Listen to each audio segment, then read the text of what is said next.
And we're on. Hey, everybody. My name is Dilo, and I'm going to be your host for today. We're on, right? And we're on. Just making sure. I wanted to just welcome you all here. I'm so happy to be here with y'all. It's API Equality LA's 15th year anniversary. Come on, y'all got to give it up for that. This organization began in 2005 in the fight for marriage equality and has emerged as the leading organization for LGBTQ Asian Americans and Pacific Islanders in Los Angeles. It empowers API communities to achieve LGBTQ racial and social justice through political education and leadership training. And API ELA continues to be a welcoming space for queer and trans Asian Americans and Pacific Islanders via discussion groups, meetings, and potlucks, which we are still doing virtually in this pandemic. At this time, I'd like to acknowledge all of our accessibility. Although this virtual gala differs from previous ones, it has been a unique opportunity to work on expanding accessibility and inclusivity. Thank you to the team of volunteers who researched topics, captioned our pre-recorded content, and set up live auto captioning for us. And thank you to our ASL interpreter today, Autumn Adams. So grateful that you're with us. And I wanted to say a thank you to our event sponsors, the David Bonnet Foundation, Hilda L. Solis, LA County Supervisor, 1st District, California State Senator Ben Allen, District 26, California State Senator Henry Stern, District 27. And I just want you all to know, and hopefully this is working, but if you want to donate, visit the link bit.ly/donate 15th gala. It should be above my head. If it's not, it's going to be somewhere. It might come out of my mouth, who knows? At this point, I would love to introduce our lead organizer for tonight, Jess Baker.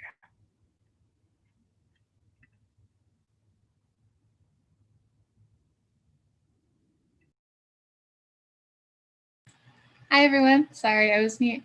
Thanks, Dilo, for the warm introduction. Hi, everybody. My name is Jess Shimabukuro Baker. I'm the lead organizer for API Equality LA. Pronouns are they, them. Some of you might know me, but some of you don't. Just kind of let you know, I started my position at API Equality LA back in late March, which means, yes, I did start right before quarantining took place. With that in mind, I think when I first started, frankly, I was scared and I was really nervous, but I soon realized that I wasn't alone. Along with a lot of volunteers and staff members, many of whom I've only met through virtual means, we were able to refocus API Equality LA's work to shift it to meet the needs of our queer and trans Asian Pacific Islander communities. Whether it's creating digital spaces to connect during COVID-19, engaging in solidarity work back in June for protest safety, political education or accountability work, or outreaching to our communities about the 2020 Census and Measure J, I've just been astounded by the passion and support that volunteers and my fellow staff members have been able to provide myself and each other as we made a lot of these shifts. And I will say that of a lot of the shifts that we've made to digital organizing during the pandemic, volunteers and staff have created new opportunities for queer and trans Asian Pacific Islander communities to organize. Typically, API Equality LA is an LA County-based organization, but never before have we had volunteers all the way from Thailand, San Diego, and many other places, all attending meetings and meeting each other all at the same time. Honestly, if I didn't have my position at API Equality LA, a good chance would be volunteering only for this way, because before I moved to LA, I lived in San Bernardino County with very limited accessibility to LA County. So in terms of kind of what's next, I just kind of want to say to all the volunteers I've met, online events, through leader meetings, or one-on-ones, I'm looking forward to organizing and connecting with you all as we ground API Equality LA's main mental health campaign, Transforming Community Care and Transformative Justice, and other frameworks. I'm especially really excited about the future of API Equality LA because Actually, before I joined the org, I never had a community of queer and trans Asian Pacific Islanders. Even growing up in 2 different countries, I never had a community that was similar to my identities. Being queer, being non-binary, and being Asian. And it's just been amazing to be part of such a large and growing community that shares my experiences and my passions. And also to have made some friends during my short time at API Equality LA, which proof making friends during the pandemic is possible, apparently. But yeah, I just, I hope, if I've never met you before, if this is the first time, I hope you all can join me. And if you're interested in learning more about API Equality, whether it's us getting in touch with me or volunteering, I recommend going to this website, www.apiequalityla.org/volunteer. You can also reach out to me too if you would like to get in touch. But yeah, before I go, after my little short introduction, I wanted to introduce you all a very awesome video that one of our volunteers made. The video features some of API Equality LA's founders and also volunteers, some of whom I had the great pleasure of getting to know over the last couple of months. But yeah, enjoy. I'm gonna pass it on back over to Dilo or to the video.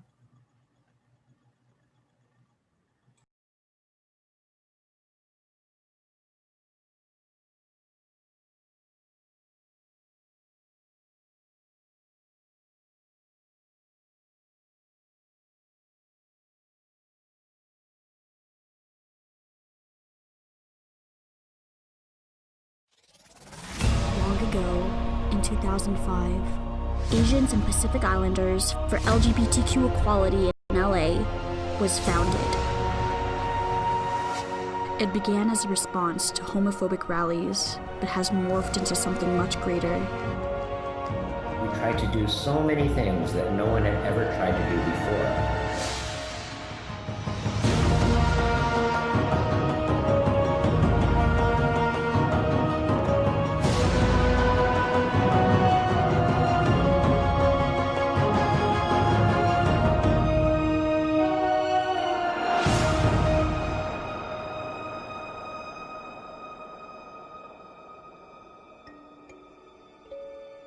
Hi, API Equality LA.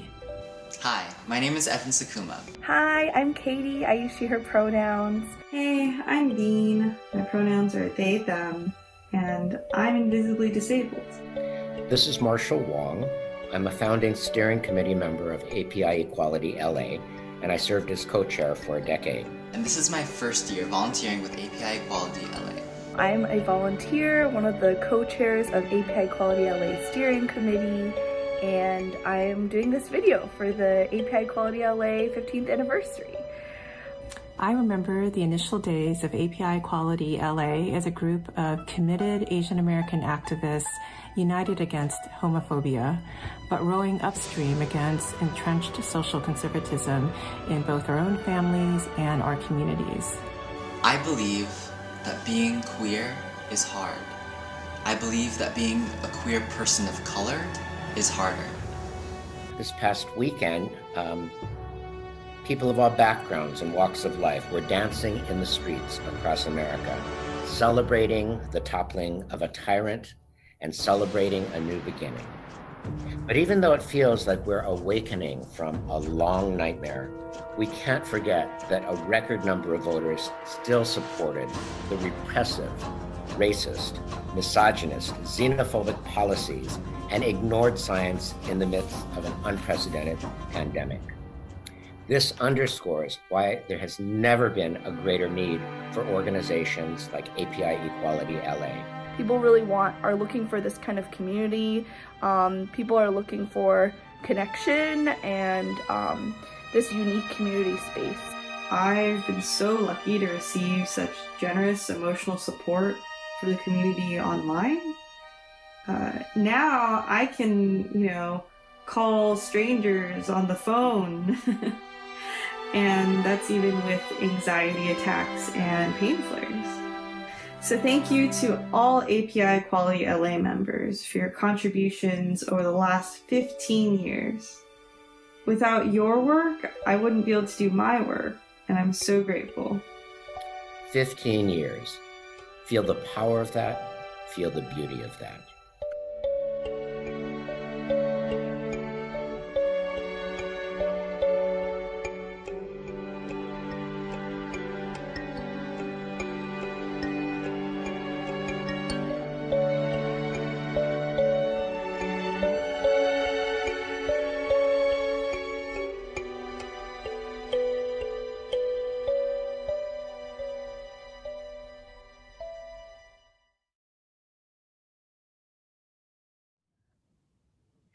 Hi, everybody. I hope you enjoyed that. I didn't get to see it because that's how tech goes.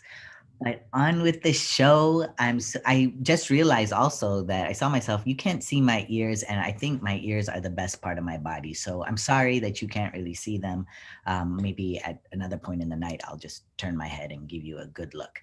Our next magical queer person of the evening coming up to the stage, actually our first one up to bat, is Marie Soledad, who goes by Sha, they, or she. Marie is a queer, gender-vague mestiza, that means half-white. Marie uses their art to discuss the complexities of race, gender, sexuality, class, and disability. Marie is also the co-host and producer of the comedic podcast Cool Aunties. They are also a co-producer of Comedy Crossing, the Animal Crossing comedy show.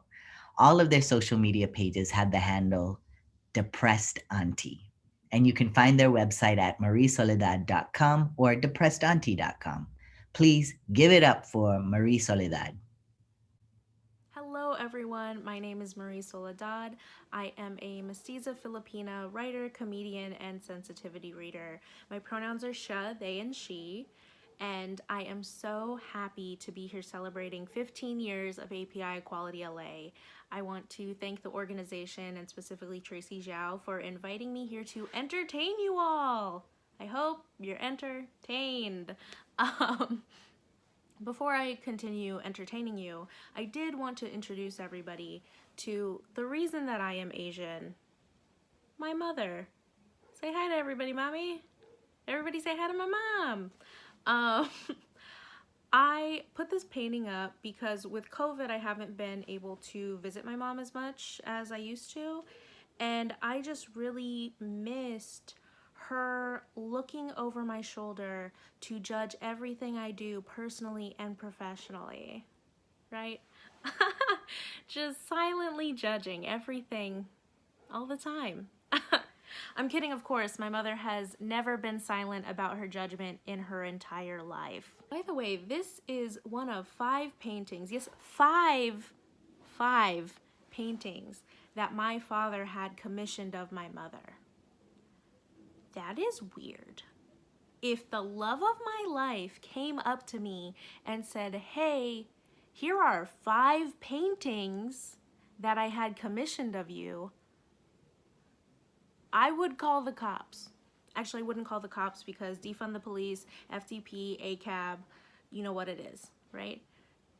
But what do I do when a man is so creepy that I need to call someone? Who do I call then? I'm just gonna call my meanest Tito and have him come protect me. I think he has a baseball bat. He probably has a gun somewhere. It's probably legal. But who knows? Don't buy me 5 paintings of myself, right? But maybe I'm being too harsh, right? Like, my dad just was expressing his love, and maybe, you know, maybe that's how straight people show their affection, is in very creepy, aggressive ways. I don't know. I'm not straight, you know? Not that I'm uncomfortable with straight people, right? Like I'm not at all. I would just prefer if they, you know, kept their straightness, you know, away from me over there and away from children, just very private. Just don't be so in your face about it, right? I do have a lot of straight friends. I've watched a few episodes of The Office, right? It's almost like I'm a hetero.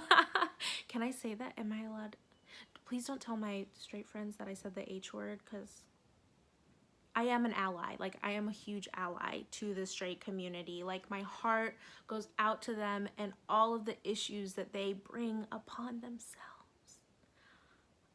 I am an ally to the straights. I hope you all enjoyed my straight ally character. That is something that has bugged me so much, especially this year, but the performative allyship that I see from a lot of people. And that's why it is so refreshing to be working with API Equality LA. This is not, you know, an organization made of misguided allies trying to get some cool points, right? Like, this is people within the community helping and supporting their own community. Every time I go to an API Equality LA event, I feel the love, safety, and freedom that I did not have growing up. I was a queer Asian kid, like many of us were, just fumbling around and not being proud of being queer, not being proud of being Asian, not even knowing that you could be both at once. So to see, you know, how much engagement API Equality LA has with young Asian American queer people is amazing, and it's definitely something I needed when I was younger. Like, it turned out great, you know, I'm pretty cool, right? I'm queer, I'm Asian, I got a nose ring, right? Like, I'm a pretty cool person, got some purple lipstick on. Who does that, right? Just like a cool, not lady. Am I right? Thank you so much for having me. I've been Marie Soledad, and you can follow me on any of my socials at Depressed Auntie. Bye.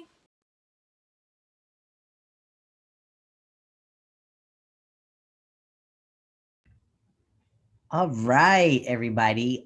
Thank you so much, Marie Soledad. I actually went over to Facebook and I was watching the things quietly and the captions, and I'm just so funny. And I saw all the comments, y'all are just giving nothing but love to all of these people. Next up, we have Blasia Discoteca. Blasia Discoteca is a drag performance artist performing professionally for almost 6 years now.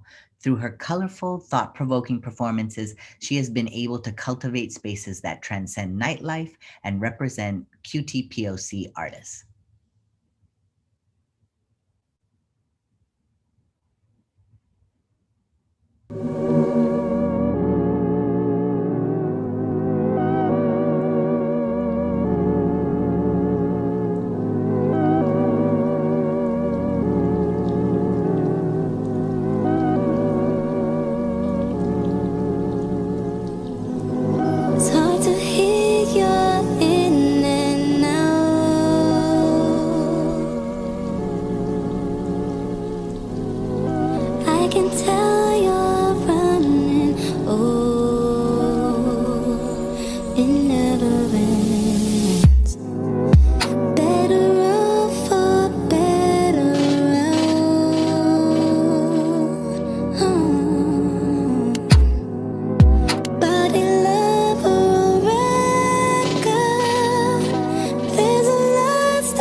Sorry then it fucked me up, but I'm working now, it's just my luck. Should've said, can we go to bed? Now we're back to where we started from. And I wait for you to turn around, but I know you're right, we're never coming down. And I know you've thought about it, though we've been miles away. If you ask me, I'll tell you what's happening. Damn, didn't we have a good time? Spinning around, we couldn't get up alright. Then we put up a fight. I'm trying to push it, don't let me lose it now. Been waiting for today, but I don't know what to say. And you don't know you've done it, but I'm in my head and I can't forget even later on. Stop. Let me catch my breath. Realizing you see me and it's not the same. It's all a dreamed of. It can get started just a little bit late. It's early morning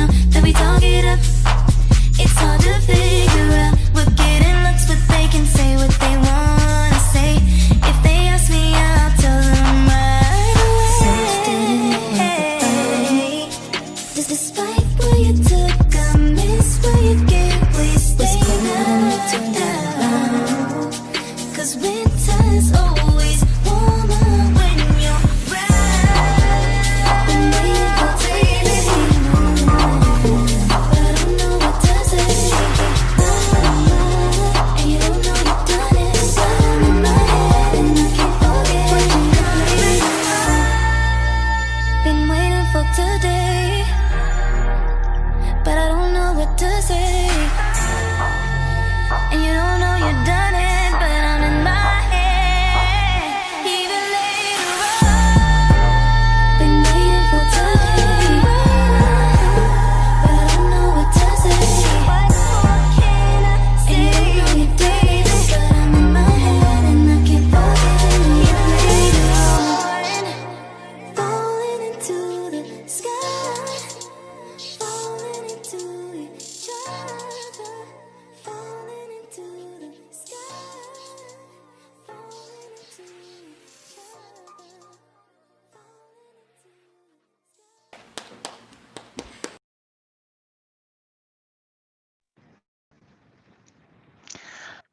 Thank you, Blasia, for that great performance. And I wanted to introduce myself. Hi, everyone. My name is Tracy. I use she and they pronouns. And I've been a volunteer with API Equality LA since 2013, but I've only been the executive director for the last 3 years. So if you came to our gala last year or the year before, you've probably seen me there. And thank you so much for supporting us year after year. Unfortunately, this year you won't get to see me stage dive off of the stage and fall and trip on my face. So apologize that you get to miss out on that. I wanted to share that before I joined API Equality LA, there already were incredible leaders and volunteers in the organization who had been working hard to fight for our community. They fought against our invisibility. They fought to increase acceptance of LGBTQ people in the API community, and they fought to have a space to support each other and grow and learn together. I see that same spirit in our volunteers now, people who dedicate their time, their energy, and their passion to support each other through COVID and to continue fighting for social justice. Our story is one of growth and learning to adapt.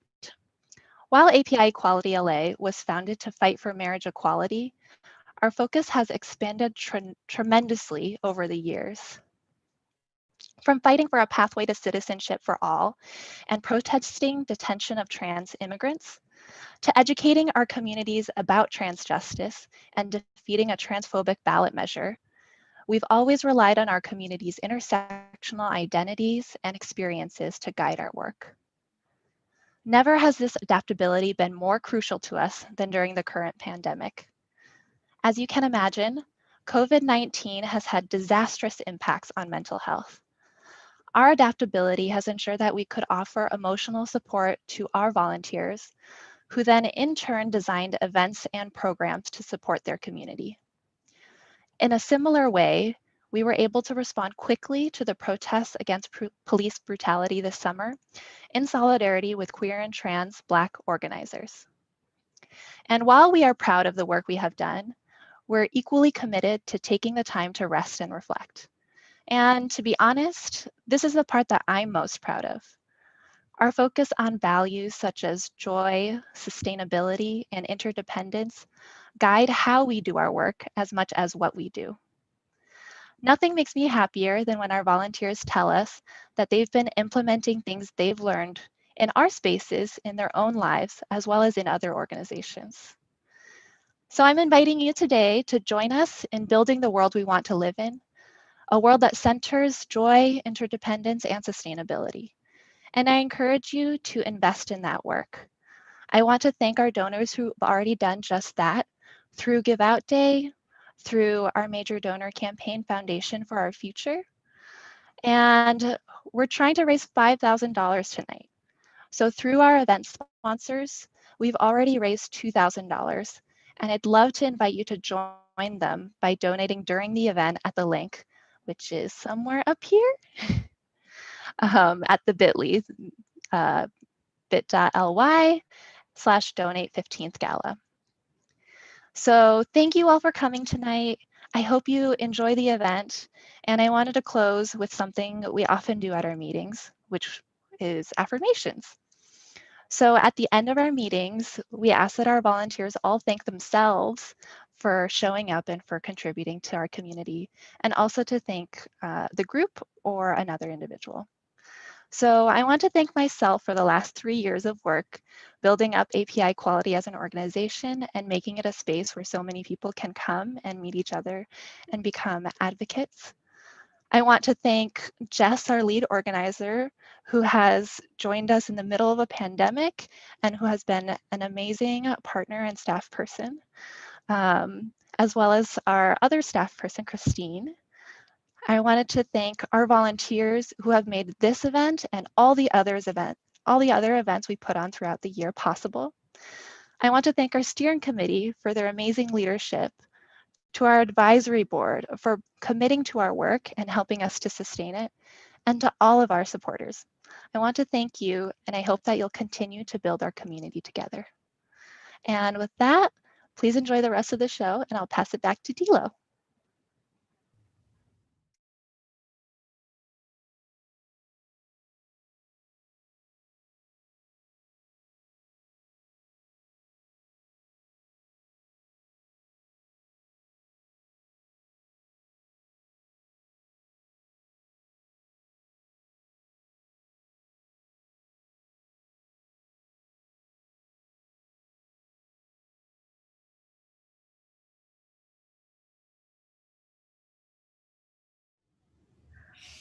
Hey, we're back in the arts part of this programming. I know that the closed captioning went out. I don't know if it went out all across Facebook or what, but we're very sorry about that. Tech stuff in Zoom age is, it doesn't even allow me to, shine my ears. I told you, like, I'm having a problem with not being able to share my ears with you. Okay, so with no further ado, our next person up to bat is Miss Shumai, who goes by she and her pronouns. Miss Shumai is a second-generation Taiwanese, Hong Kongese American drag queen. Ooh, all of that rhymed. I like that. Originally born and raised in the Bay Area, she now lives in LA, where you can catch her hosting and performing at Game Boy in West Hollywood. And she also co-produces LA's first monthly API drag show called Send Nudes. Nudes is spelled N-O-O-D-Z. With a background in the nonprofit sector and as a professional choreographer, she hopes to use drag as a way to build community among queer APIs and explore the issues that are prevalent within our community. Give it up for Miss Shumai. When speaking of the divine and the immortal, I'm reminded of a tale celebrated yearly by my culture, the tale of the moon deity Chang'e. As a mortal, she fell in love with the legendary archer Hou Yi, who was given immortality potions from the gods.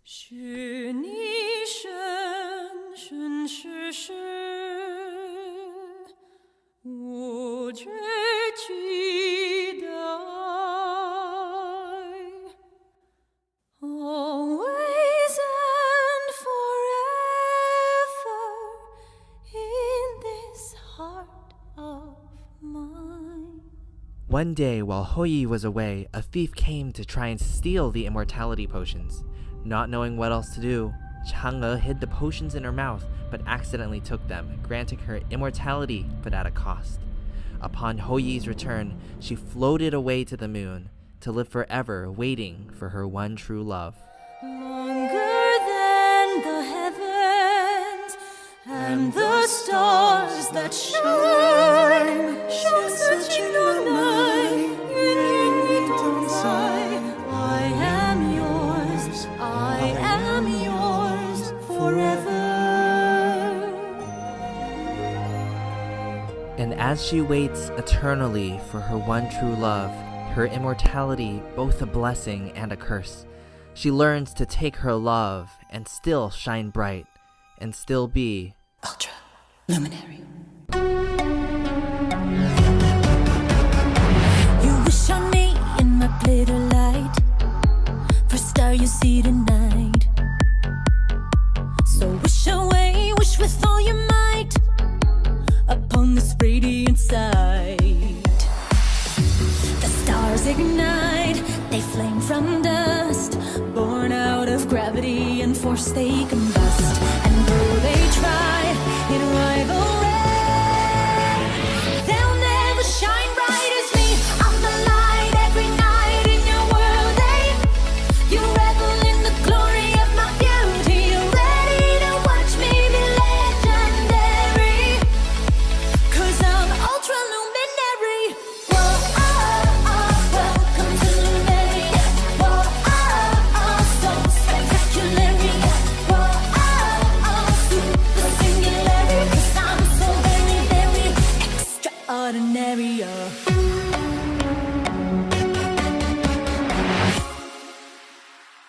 It was a desert on the moon when we arrived, gathering all of my tears, heartbreak, and sighs. Jade made a potion ignite and turn the night to a radiant city of light. From tears I rise. I'm the light every night in your world, eh? You revel in the glory of my beauty. You're ready to watch me be legendary, 'cause I'm ultra luminary. I'm the light every night in your world, eh? You revel. Oh, I saw some of that. So amazing. Great job, Miss Shumai. I like those little cookies that were there singing and dancing. That was my favorite. Next up, we have Harlem Lee, who goes by he and him pronouns. Harlem Lee is a soulful jazz and R&B inflected vocalist originally from Detroit, Michigan. He was the first solo male vocalist of Asian descent to appear on Star Search and at the legendary Apollo Theater in Harlem. First solo R&B male vocalist of Asian descent to be signed to a major US record label and to hit the top 40 US Billboard R&B charts. And the first solo male vocalist of Asian descent to win a major US network singing competition, which was Fame on NBC. Everybody give it up for Harlem Lee.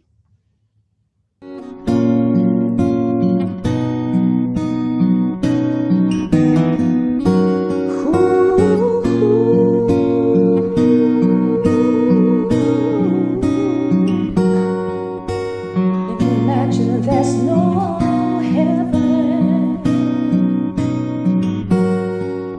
It's easy if you try. No hell below us, above us only sky.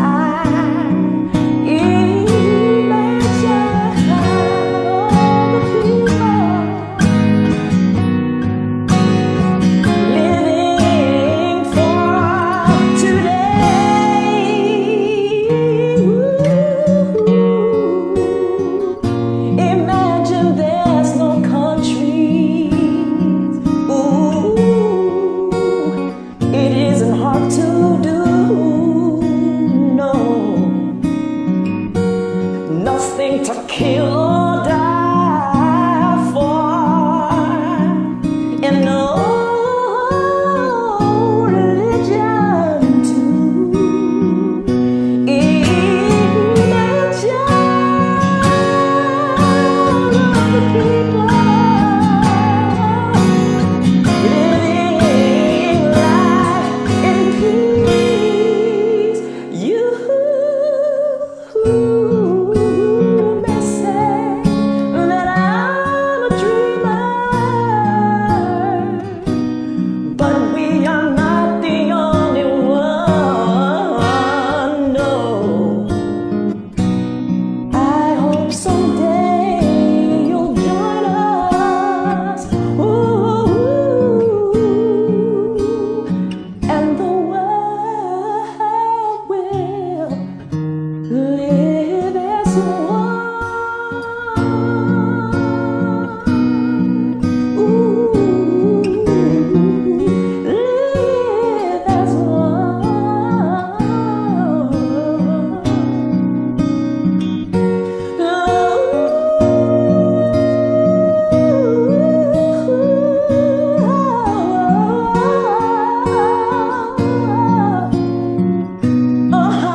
Hey everyone. My goodness, that's a voice. Thank you, Harlem Lee. Now I'm about to introduce. Hey everyone. My goodness, that's a voice. Hold on Thank you, Harlem. Okay, that was me. All right, so Jess Tom is coming up to the stage right now, or Zoom stage pretty much. They go by they, them. Jess is a New York-based actor, writer, and weird queer stand-up comic, gleefully providing the non-binary, queer, Asian American, radical cyborg perspective that everyone never knew they wanted. Indeed, Jess brings that. Jess has been featured in the New York Times, Aussie, Forbes, Now This, Go Magazine, Splitsider, and The Fader, and were named one of Time Out Magazine's New York LGBTQ POC comedians we're obsessed with. I personally know Jess. Y'all gonna have a great time. Give it up for Jess Tom. What's up? What's up? Oh my God, I love Zoom. I love to just suddenly appear. That is what I like to do. Guys, what's up? I'm Jess. I am regrettably a stand-up comic, as Dilo said. I want to say I love doing these like more sort of community-based shows, especially queer variety shows, because inevitably something unspeakably beautiful will happen. And then I have to come up like, it's me. Here I am. So sorry about that. As a queer stand-up comic, I have done comedy in a lot of different settings, you know, from normal comedy shows at straight bars and clubs to feminist poetry readings to queer variety shows. And I just want to be real with you guys that doing stand-up for queer people, and especially queer Asians, scares me the most because it's hard to make us laugh. Which is fine, you know, that's real. We've been through shit, we've seen some shit. Like a stand-up comic will be like, so where are you from? Queer people are like, generations of trauma in the diaspora. Did not budget to talk to another person today. We're scared. Yeah. Stand-up comic is like, no, but where are you really from? Queer Asians are like, that's racist. You can't. We don't ask that question anymore. We don't. I love that in the age of Zoom, like drag is really having a moment, right? Like those videos were amazing. The production value was incredible. I feel like the stand-up comedian's equivalent to that is like, instead of me bringing my depression to the stage, I am bringing you to my depression. Welcome to my cave. This is where we are, guys. It's weird. I've been thinking about, you know, what is stand-up comedy going to look like moving forward? How can that be safe for us to do again? And I remember I saw a picture on Twitter of like a baseball game from Korea when they were starting to play sports again. And the way that they did it and kept social distancing up was that they put stuffed animals into all the seats. at the baseball game. And I really feel like that is the only way I will feel comfortable doing live stand-up comedy again, is if they put stuffed animals in the seats. And it just kills me to know that America is not cute enough to do that. We will never do that. We are not that cute. We took funding out of the arts and put it into the military and police. We don't have that sense of whimsy. All right, we won't do it.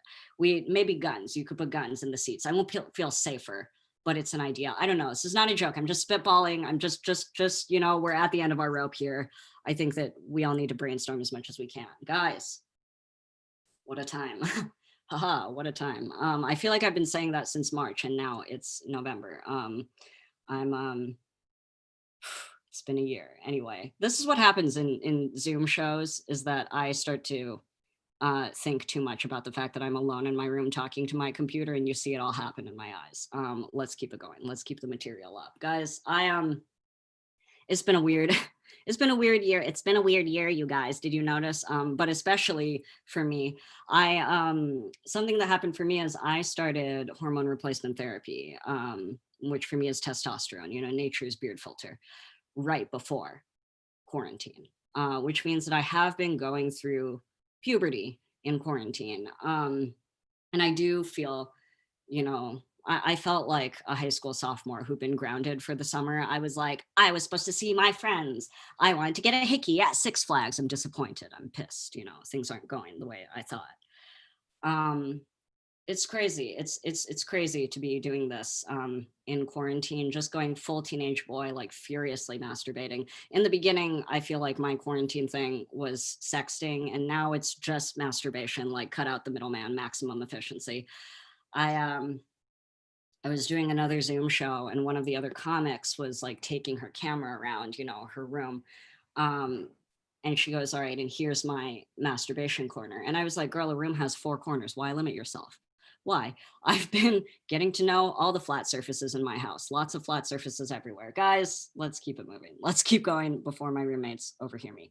So I'm